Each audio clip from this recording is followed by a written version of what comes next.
નમસ્કાર. આજે આપણે વાત કરીશું ગુજરાત ગૌણ સેવા પસંદગી મંડળ એટલે કે GSSB દ્વારા જે આવનારી સંયુક્ત સ્પર્ધાત્મક પરીક્ષા છે CCE 2024 એની ભરતી વિશે. હા, જેની ઘણી રાહ જોવાઈ રહી છે. બિલકુલ. આપણી પાસે જે માહિતી અને વિડિયો સારાંશ છે એના આધારે આપણે મુખ્ય વિગતો, તારીખો અને એની અસરો સમજવાનો પ્રયત્ન કરીશું. અને સૌથી મોટી વાત તો એ છે કે લગભગ 5000 જેટલી જગ્યાઓ માટે જાહેરાત ટૂંક સમયમાં આવી શકે છે. 5000 જગ્યાઓ? એ તો ખરેખર મોટી વાત કહેવાય. હા, તો ચાલો સીધા આ ભરતીની વિગતોમાં જ ઊંડા ઉતરીએ. તો જે મુખ્ય સમાચાર ફરતા થયા છે એ પ્રમાણે CCE હેઠળ લગભગ 5000 પદ અને જાહેરાત 10 ઓગસ્ટ પહેલા. આ વાતમાં કેટલું તથ્ય લાગે છે? જુઓ, આંકડો ખરેખર મોટો છે, 5000. અને CCE એટલે કે સંયુક્ત પરીક્ષાનું ફોર્મેટ એ સૂચવે છે કે ભરતી પ્રક્રિયાને કદાચ વધુ વ્યવસ્થિત અને ઝડપી બનાવવાનો ઈરાદો છે. બરાબર. અને એ પણ સાંભળવામાં આવ્યું છે કે જે જૂની ભરતી પ્રક્રિયાઓ ચાલી રહી હતી એ જુલાઈ અંત સુધીમાં પૂરી થઈ જશે. ઓહ, એટલે નવી ભરતી માટે રસ્તો સાફ થઈ રહ્યો છે એમને? હા, બિલકુલ. એવું જ લાગે છે કે તંત્ર નવી મોટી ભરતી માટે તૈયારી કરી રહ્યું છે. અને આ બધું સંભાળશે કોણ? ગુજરાત ગૌણ સેવા પસંદગી મંડળ GSSB જ ને? હા, GSSB જ. અને એમ પણ જાણવા મળ્યું છે કે નવી નીતિ મુજબ નિયમો પણ લગભગ તૈયાર છે. એટલે જાહેરાત સાથે નિયમો પણ આવી જશે? હા, એવી પૂરી શક્યતા છે.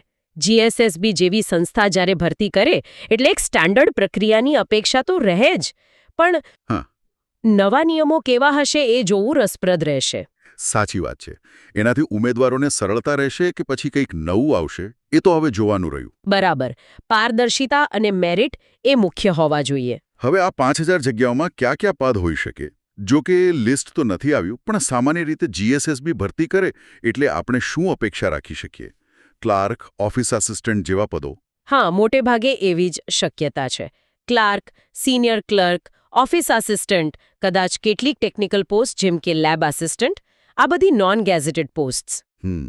અને આ નોન ગેઝેટેડ પદો ભલે વહીવટી હાયરાર્કીમાં નીચે ગણાય, પણ સરકારી કામકાજના સરળ સંચાલન માટે ખૂબ જ મહત્વના છે. પાયાના કર્મચારીઓ કહેવાય એમને? બિલકુલ. રોજબરોજના કામનો મોટો આધાર એમના પર જ હોય છે. હવે પેલી સમયરેખાની વાત પર પાછા આવીએ. એ મને થોડી વધારે પડતી ઝડપી નથી લાગતી? 10 ઓગસ્ટ પહેલા જાહેરાત, ઓગસ્ટના બીજા અઠવાડિયામાં ફોર્મ ભરવાનું શરૂ, અને ડિસેમ્બર પહેલા પરીક્ષા લેવાઈ જાય, અને ડિસેમ્બર સુધીમાં તો આખી પ્રક્રિયા જ પૂરી. હા, આટલી ઝડપ? આ ખરેખર નોંધપાત્ર છે. એક બાજુ એવું લાગે કે વહીવટી તંત્ર કાર્યક્ષમ બન્યું છે અને ખાલી જગ્યાઓ ઝડપથી ભરવા માંગે છે. સારું કહેવાય એ તો. હા, પણ બીજી બાજુ એ પણ વિચારવું પડે કે શું ઉમેદવારોને તૈયારી માટે પૂરતો સમય મળશે? બરાબર. આટલી ઝડપમાં ગુણવત્તા જળવાશે? એ પણ સવાલ છે. ચોક્કસ. પસંદગી પ્રક્રિયાની ગુણવત્તા પર કોઈ અસર ન થવી જોઈએ. હવે તૈયારીની વાત આવી છે તો એના માટે પણ કેટલાક સૂચનો છે, જેમ કે સામાન્ય જ્ઞાન, ગુજરાતી, ગણિત, તર્કશક્તિ, આ બધા પર ફોકસ કરો. હા, અને જૂના પેપરો જોવા, મોડેલ ટેસ્ટ આપવા, એ બધું તો ક્લાસિક છે જ. અને પેલું OTR, વન ટાઈમ રજિસ્ટ્રેશન, એનું શું છે? એના પર પણ ભાર મૂકવામાં આવ્યો છે. હા, OTR એ ખૂબ જ ઉપયોગી સિસ્ટમ છે. એકવાર તમારી બધી વિગતો ભરી દો, પછી દરેક ભરતી વખતે ફરીથી બધું ભરવાની જરૂર નહીં. એટલે સમય બચે. ચોક્કસ. સમય પણ બચે અને ભૂલો થવાની શક્યતા પણ ઘટે. અને એવું પણ લાગે છે કે ભવિષ્યમાં આ કદાચ ફરજિયાત પણ થઈ જાય. અચ્છા, એટલે ઉમેદવારોએ કરાવી લેવું જોઈએ. હા, વહેલું કરાવી લેવું સારું. ભરતી બોર્ડ માટે પણ કામ સરળ બને છે એનાથી. તો ચાલો આપણે સારાંશ કાઢીએ. GSBSSB દ્વારા CCE હેઠળ મોટી ભરતી, લગભગ 5000 જગ્યાઓ, જાહેરાત 10 ઓગસ્ટ પહેલા આવવાની શક્યતા, અને આખી પ્રક્રિયા ડિસેમ્બર સુધીમાં પૂરી કરવાનો લક્ષ્યાંક. ખૂબ જ ઝડપી સમયરેખા. એટલે ઉમેદવારોએ તૈયારીમાં અત્યારથી જ લાગી જવું જોઈએ. OTR પણ કરાવી લેવું હિતાવહ છે. બિલકુલ. હજારો યુવાનો માટે આ એક મોટી તક છે, એમાં કોઈ શંકા નથી. સરકારી નોકરી મેળવવાની આશા રાખનારાઓ માટે આ સારા સમાચાર છે. ચોક્કસ. પણ મારે એક બીજો વિચાર ઉમેરવો છે.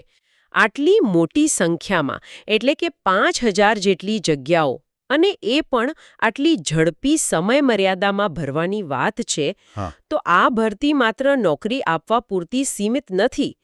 એ રાજ્યના વહીવટીતંત્રની જરૂરિયાતો, એની પ્લાનિંગ કરવાની ક્ષમતા અને લાંબા ગાળે આટલી મોટી સંખ્યામાં નવા કર્મચારીઓ આવવાથી જાહેર સેવા પર કેવી અસર પડશે એ બધા વિશે પણ કંઈક સંકેત આપે છે. એ પણ વિચારવા જેવો મુદ્દો છે. માત્ર ભરતી પ્રક્રિયા નહીં, પણ એની વ્યાપક અસર શું હશે? હા, એના પર પણ વિચારવું રહ્યું.